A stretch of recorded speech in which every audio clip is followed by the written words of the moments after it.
Yang bahaya sebenarnya adalah bukan COVID, tapi yang berbahaya itu adalah diabetes mellitus. Oke, baik, jumpa kembali bersama Indra Majid. Pada semua pemirsa dimanapun Anda berada, pada konten kita kali ini kita membahas mengenai diabetes dan juga COVID-19.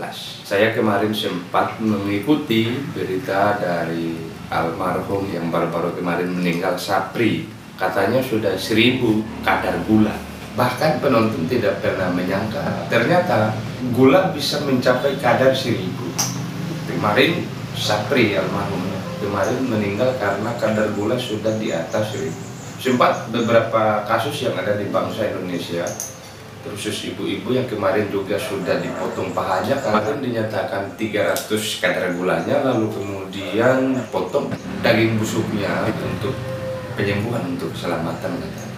Tapi itu baru dalam kadar 300. Bayangkan kalau yang sudah kadar ribuan, itu repot, dan akhirnya kemarin ada yang meninggal. Cek per cek, ternyata akibat daripada gula selain daripada bahwa orang itu mengalami keturunan diabetes atau orang dalam sejak lahir sudah orang tua atau kakek nenek mereka yang adalah keturunan gula atau gennya adalah gen diabetes, maka itu otomatis akan mendapatkan penyakit juga diabetes. Tapi orang yang kemudian tidak mempunyai turunan atau gen diabetes bisa juga mengalami diabetes ketika pola makan dan juga kesehatan tidak terjaga. Misalkan, jadi yang paling ampuh sebenarnya, yang paling sering kita gunakan, yang paling sering kita lihat sebab akibat daripada gula ini, daripada diabetes ini, ternyata terdapat di minuman-minuman kaleng macam soda, ya pokoknya minuman-minuman yang berkemasan. Ditambah itu yang dengan pola makan yang tidak teratur, dengan tidak berolahraga, malas bergerak, dan paling banyak itu adalah ketika kita kurang minum air putih. Sebenarnya kita pure untuk menjaga, merawat minuman-minuman kita untuk terhindar dari gula, maka yang paling beruntung sebenarnya adalah orang yang sejak lahir ada keturunan diabetes. Karena mereka bisa mengatur asupan makanan mereka, karena mereka bisa mengevaluasi asupan gula mereka. Jadi misalkan dari pola makan mereka itu bisa diatur karena mereka sadar bahwa mereka adalah keturunan diabetes, yang itu tidak akan dilakukan oleh orang lain yang tidak punya gen diabetes. Jangankan dari yang ekonomi lemah, orang yang kemudian ekonominya kuat, orang-orang yang kelas menengah atas pun banyak yang tidak aware terhadap horornya kandungan gula ini. Sebenarnya data yang ada dalam seluruh dunia sebenarnya bukan bahaya. Yang bahaya sebenarnya adalah bukan COVID, tapi yang berbahaya itu adalah diabetes mellitus. Saya pernah membaca ada organisasi di Amerika Serikat yang mengusulkan untuk mengganti info kadar gula dalam kemasan tiap-tiap makanan jadi yang kita bisa saksikan hari-hari ini. Jadi mereka mengusulkan setiap produk-produk yang berkemasan yang ada gulanya, itu mereka mengusulkan untuk diganti menggunakan sendok saja. Karena kita paling sering tidak mengetahui makna dari apa yang disebutkan atau yang tertera dalam label apa yang kita bisa makan itu. Dalam kemasan itu diganti menggunakan takaran sendok atau dalam label itu tertulis sendok bukan gram, maka orang akan tahu bahwa ini sebenarnya bahaya dari kandungan gula ini, bukan karena mereka sudah tidak lagi melihat gram tapi sudah melihat sendok. Misalkan 15 sendok kan itu ngeri, itu besar, itu banyak. Dan pasti tentu saja usulan yang dari Amerika Serikat itu pasti ditolak karena mereka pasti menyembunyikan fakta sebanyak apa gula yang mereka taruh dalam kemasan atau yang mereka pakai dalam produk mereka, pasti akan disembunyikan. Meskipun organisasi apa, bahkan dari Amerika Serikat, pasti pihak dari produsen akan menyembunyikan itu. Contoh kasus yang paling sering, yang paling besar mengakibatkan adanya diabetes mellitus, bahwa ternyata minuman bersoda adalah cikal bakal atau yang punya kadar gula tertinggi dalam setiap minuman-minuman berkemasan.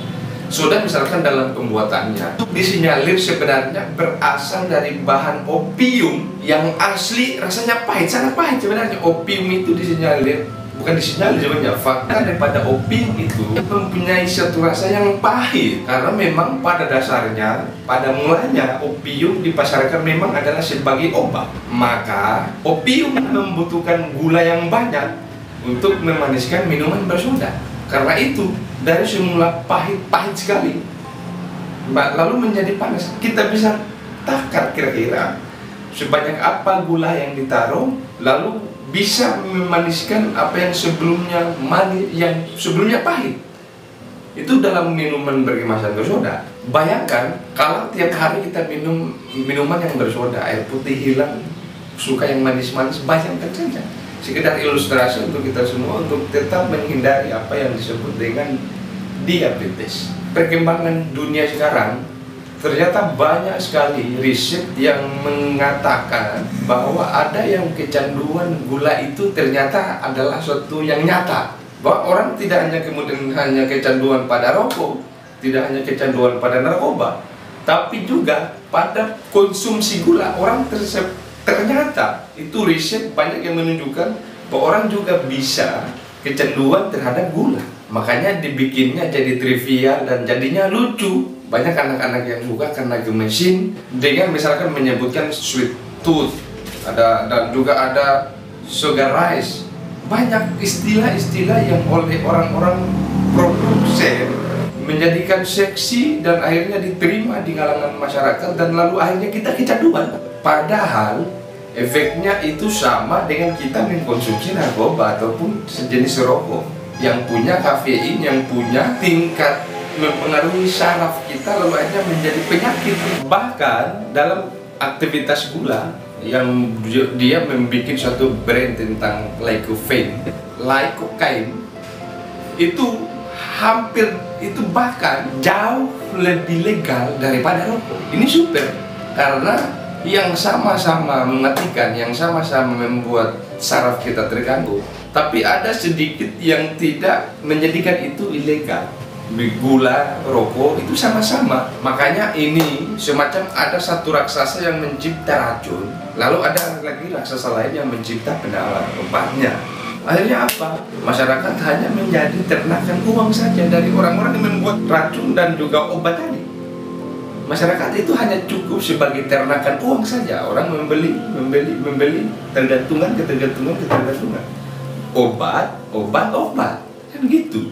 Jadi tunggu apa lagi? Ayo kita baca semua kandungan-kandungan apa yang kita konsumsi hari-hari, terkhusus pada setiap kemasan-kemasan yang kita sangat suka dengan tiap hari kita beli yang harus makan.